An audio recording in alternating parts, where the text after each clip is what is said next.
Marhaban artinya kami lapang menerima. Jadi orang tamu yang datang, kita ucapkan kepadanya marhaban, itu untuk menggambarkan bahwa hati kami tidak kesal kamu datang, tapi hati kami lapang menerimamu. Itu arti marhaban yang pertama. Yang kedua, marhaban kalau terambil dari kata rahab adalah tempat bagi pejalan atau kendaraan untuk mengambil bekal dan memperbaiki kendaraan. Itu dalam segi bahasa. Kalau ini kita fahami seperti itu, ketika kita mengucapkan marhaban ya Ramadan, maka itu berarti di samping hati kita tidak kesal tapi lapang menerimanya, juga berarti bahwa di bulan Ramadan ini kita siap mengambil bekal. Dan di bulan Ramadan ini kita siap memperbaiki apa yang tidak baik, apa yang rusak dari keadaan kita. Itu arti marhaban terhib. Begitulah kita ingin menggambarkan kelapangan dada kita dengan kehadiran Ramadan. Bukan saja itu, tapi kesediaan kita untuk mengambil bekal melanjutkan perjalanan, sekaligus kesediaan kita untuk memperbaiki apa yang kurang baik dari kepribadian kita. Itu terhib Ramadan. Sekarang gini, kita mari lihat dulu kelapangan dada ini. Jelas boleh jadi ada di antara kita atau anak-anak kita yang berkata, waduh, puasa lagi. Ya kan? Kapan berakhir ini? Saya itu dikenal oleh cucu-cucu saya kalau ceramah menjelang buka, ada yang bilang, jangan lama-lama kita berbuka. Iya kan begitu dong. Kita tidak ingin seperti itu. Kita ingin menyambutnya dengan gembira, tetapi penyambutan itu harus disesuaikan dengan tamu yang datang. Kalau demikian, yang pertama dalam konteks penyambutan ini, kita harus tahu Ramadan itu apa. Kalau kita tidak tahu, kita tidak akan menyambutnya, atau kalau disambut setengah-setengah. Puncak dari Ramadan itu sebenarnya Lailatul Qadar. Dan untuk menyambutnya, nah ini kesalahan umum, saya selalu berkata begitu. Kesalahan umum, orang baru siap menyambutnya mulai tanggal 20, atau boleh jadi tanggal 26 baru siap menyambutnya. Dia itu tamu agung. Tamu agung, kalau kita ke airport, walaupun untuk menyambutnya belum tentu lihat kita, ya. Oh, kalau dia lihat kita, belum tentu dia senyum pada kita. Kalau dia senyum pada kita, belum tentu dia ajak kita ngomong. Kalau dia ajak kita ngomong, belum tentu dia mau ke rumah kita. Ya, kenalilah Ramadan, kenalilah ciri-cirinya supaya dia mau datang ke hati Anda. Tidak akan, saya tidak mau berkata tidak ada manfaatnya, tidak akan banyak manfaatnya. Dalam konteks ini, orang tua-tua kita, sebelum itu dulu, Nabi SAW ada bersabda, Inna li rabbikum fi ayyami dahlikum hadha nafaha ala fata'arradu laha. Sesungguhnya Tuhanmu dalam perjalanan masa ini ada masa-masa di mana dia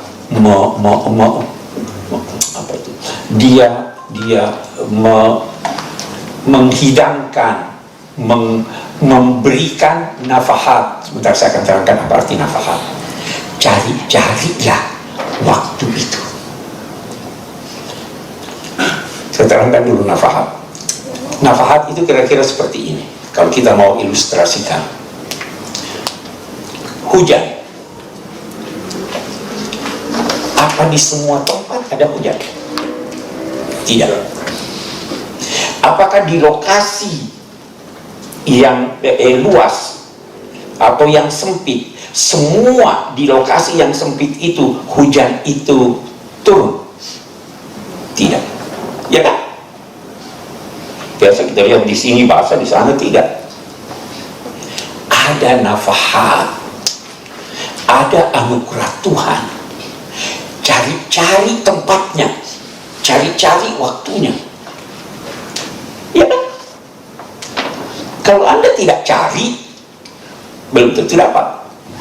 Tetapi kalau nafahat, satu hal yang bagus, kalau nafahat itu sama-sama hujan, selama Anda di sana, suka atau tidak suka, Anda basah kena hujan. Kapan itu? Banyak ulama ada cerita banyak sekali, tapi salah satunya bulan Ramadan. Cari-cari waktu itu. Kalau mau dapat, siap sepanjang Ramadan. Ya kan? Orang tua-tua kita dulu itu ada mengajarkan doa, panjang doanya, tapi yang saya ingin jelaskan bahwa mereka berkata, ilahana inna likulli lailatin min layali syahri Ramadan nafahat wa mawahib wa atiyat, dan seterusnya. Setiap malam bulan Ramadan Allah menganugerahkan nafahat, mawahib, atiyat. Ya kan? Mawahib itu anugerah yang Anda tidak minta, Anda dikasih. Atiyat itu anugerah yang Anda minta. Nah, di samping nafahat ini tadi. Jadi di bulan ini sangat istimewa. Bisa jadi Anda tidak minta, Anda dikasih. Ya kan? Nah, saya teringat saya di Mesir itu setiap pagi secara umum, pada hari-hari biasa kalau kita bersua dengan teman, sholawul khair, ya kan? Tapi kalau Ramadan tidak dipakai itu. Apa sapaannya? Ramadan Karim. Dijawab apa? Allahu Akbar. Anda berkata bahwa Ramadan itu mulia, banyak anugerahnya dan lain-lain sebagainya. Tidak, Allah lebih dari itu. Ini Ramadan. Ya kan? Itu. Jadi kita harus paham supaya kita menyambutnya dengan tulus. Kalau tidak mengerti ini, dia berjalan begitu saja. Yang ketiga yang saya ingin kemukakan,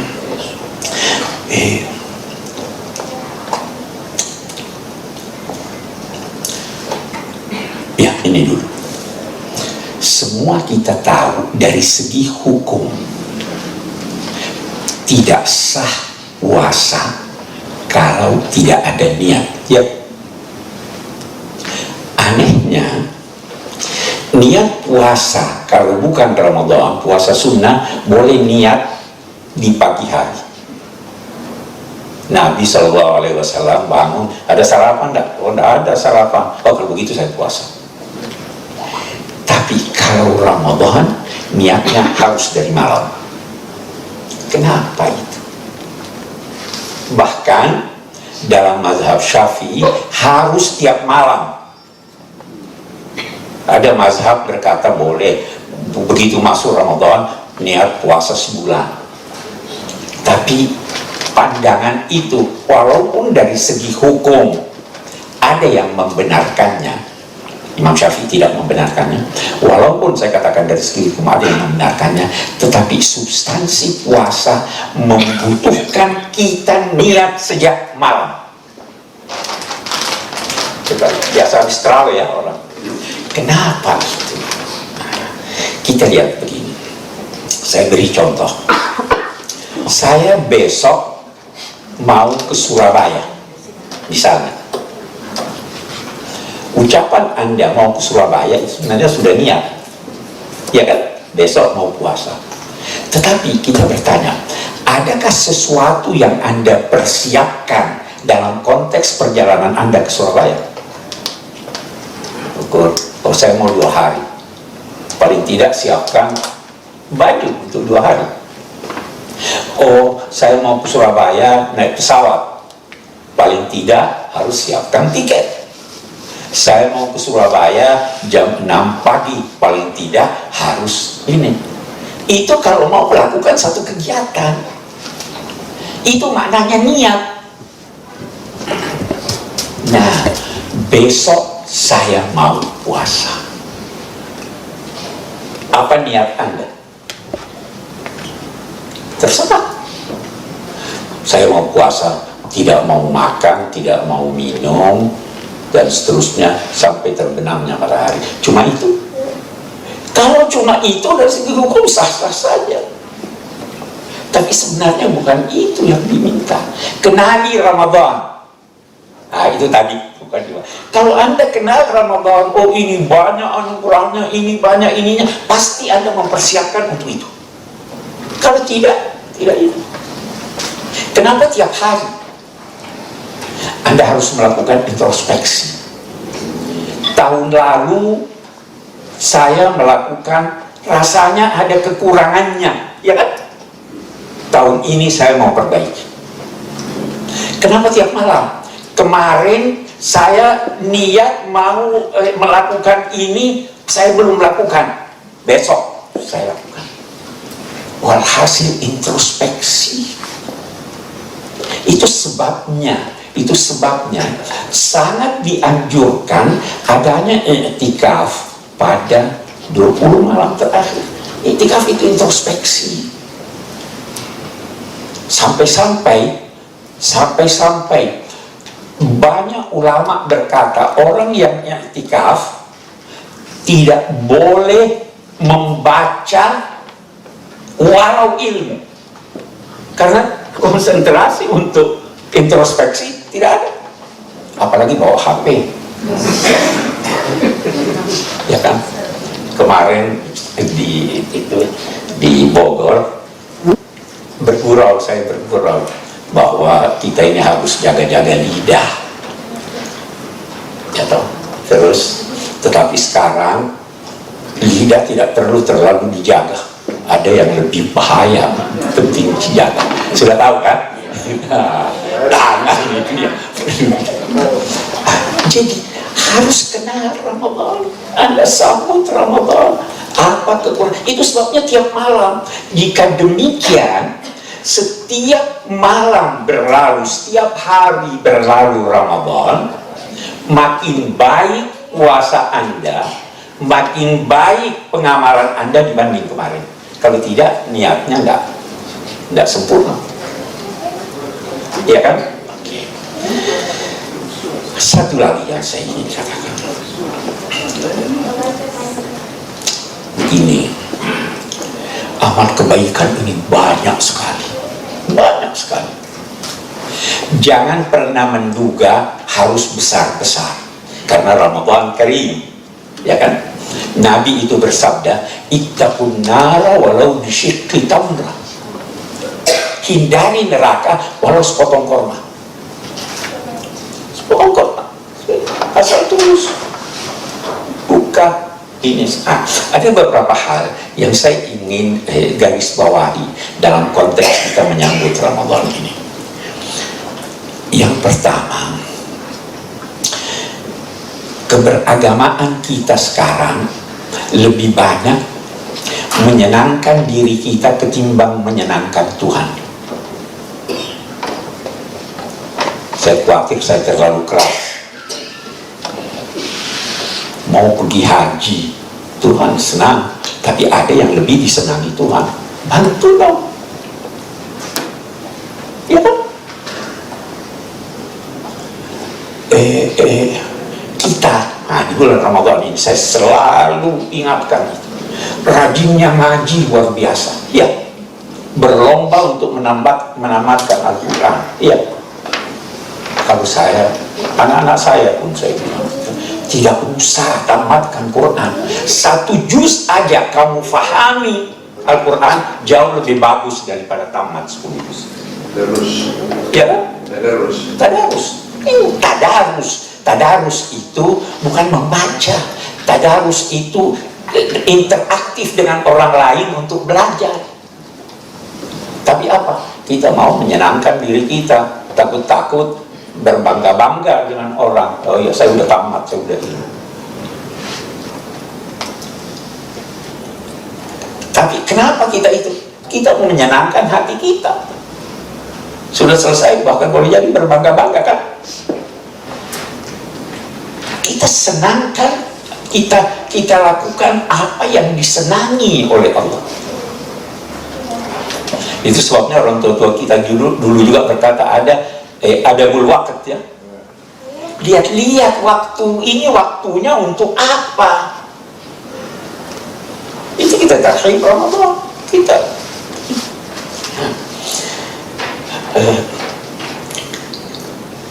Kemarin kita banyak diskusi kemarin di Bogor dengan sekian banyak ulama. Salah satu yang ditonjolkan sabda Nabi. Hal adullukum ala amalin afdalu darajatan minaz zakati wassiyami wassalah. Qalu bala. Maukah kamu saya beritahu suatu amalan yang lebih utama, lebih tinggi derajatnya daripada puasa, zakat, dan salat? Sahabat berkata, ya mau dong Rasul. Apa jawabnya? Yang lebih tinggi dari salat, puasa, dan zakat apa? Islahu zatil bin, memperbaiki hubungan antar manusia. Itu lebih afdal dari salat sunnah, lebih afdal dari puasa sunnah, lebih afdal dari sedekah. Perbaiki dulu hubungan Anda dengan yang lain. Wujudkan rasa damai dan aman. Ya kan itu. Nah, karena itu namanya berbisnis dengan Tuhan. Kita perlu berbisnis dengan Tuhan. Ada 3 tingkat hubungan dengan Tuhan, kata Ibnu Sina. Ada hubungan seperti hubungan hamba sahaya dengan tuannya. Dia baru kerja kalau ada untung, kalau dilihat, atau kalau takut, ya kan? Ada seperti pedagang, ini yang bisnis. Cari apa yang mudah, tapi dapat untung banyak. Ya kan? Pedagang kan begitu. Yang tertinggi itu seperti hubungan ibu dengan anak. Tidak pernah ada pamrih. Berkorban ibu pun dia masih senang lihat anaknya tersenyum. Kita mau bisnis, carilah bukan apa yang Anda senangi, cari yang Tuhan senangi. Ya kan itu bisnis. Walaupun saya juga garis bawahi bahwa pebisnis itu tidak meletakkan semua telurnya dalam satu keranjang. Ya, jadi lakukan aneka pekerjaan. Prinsipnya jangan cari yang menyenangkan hati Anda, cari yang menyenangkan pembeli. Apa yang menyenangkan pembeli? Yang bisa membantu, yang bisa menyenangkan hamba-hamba Allah. Itu yang paling disukai. Anda puasa, Anda kan yang puas. Tapi kalau Anda memberi orang, Anda bisa puas, yang diberi puas.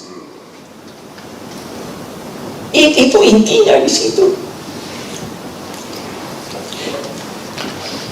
Rahmat itu apa sih artinya rahmat itu? Kasih. Rahmat itu adalah keperihan hati melihat ketidakberdayaan pihak lain yang mendorong Anda untuk memberi dan berhasil memberi. Itu rahmat. Jadi kalau tidak ada keperihan hati, tidak ada rahmat. Ada keperihan hati tetapi tidak mendorong Anda memberi, bukan rahmat.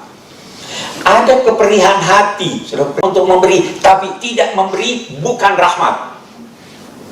Nah, itu Imam Ghazali katakan itu syaratnya. Cuma kesian ya, hanya kesian, itu bukan rahmat.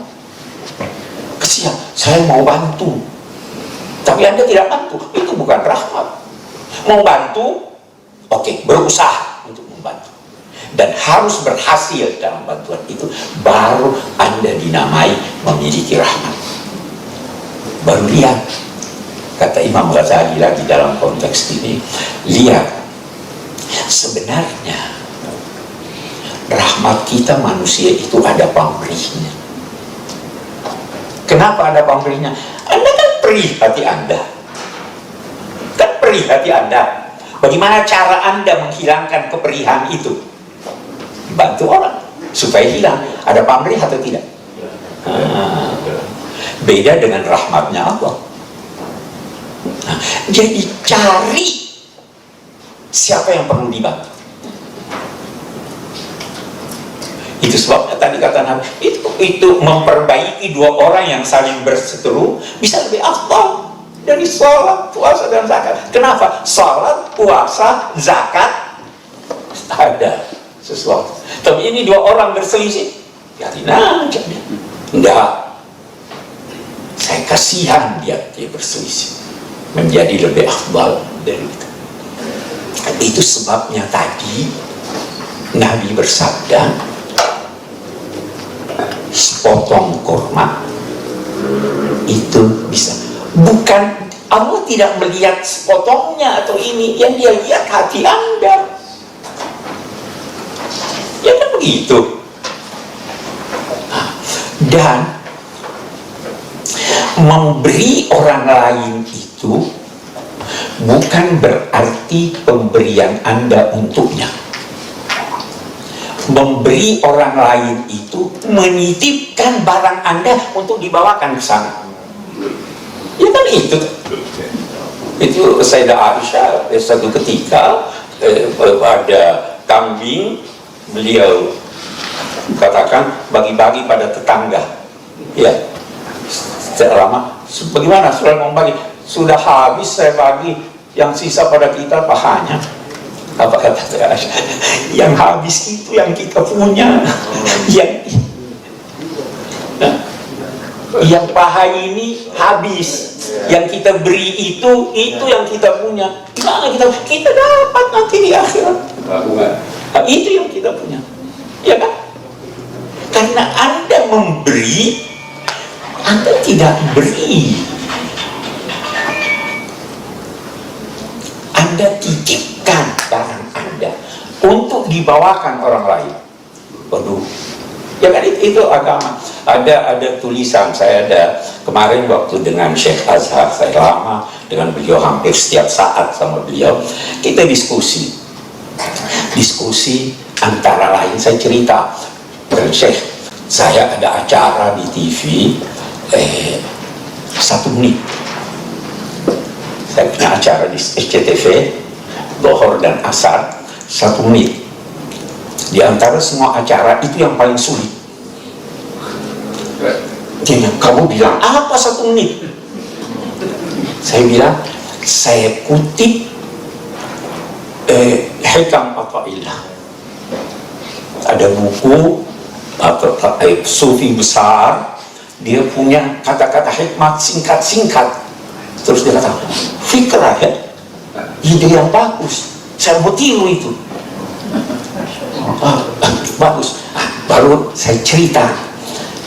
Saya bilang, saya baca di Hikmah Atha'illah, dia katakan begini, jangan pernah menduga bahwa apa yang kamu berikan secara kontan sekarang dibalas oleh Tuhan secara hutang. Dibalas kontan juga sama Tuhan. Jangan pernah menduga bahwa apa yang kamu berikan dari milikmu sekarang itu nanti baru dibalas Tuhan di akhirat, baru dibalas, tidak dibalas kontan.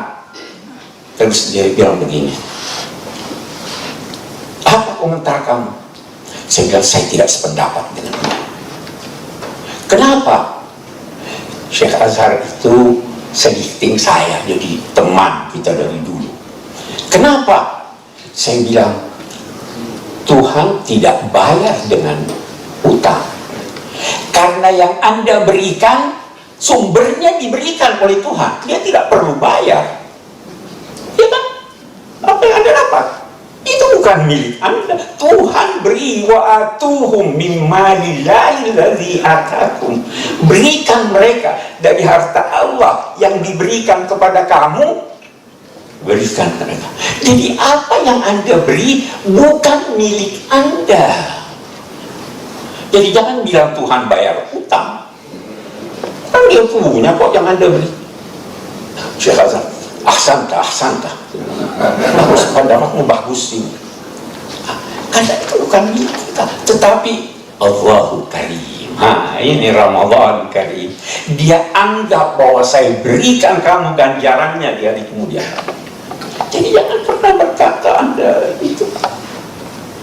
Carilah lapangan, sangat luas lapangan untuk mengabdi ini. Saya hanya sekali lagi ingin menekankan, memberi orang lain itu jauh lebih baik dampaknya daripada hanya memuaskan diri kita sendiri, walaupun kepuasan itu sesuai dengan tuntunan Allah. Ngaji memuaskan kita, ya kan? Senang ya. Tetapi ada yang lebih bagus dari itu. Aneka bentuk bantuan bisa kita berikan, dan saya kira salah satu yang paling penting itu adalah membina manusia.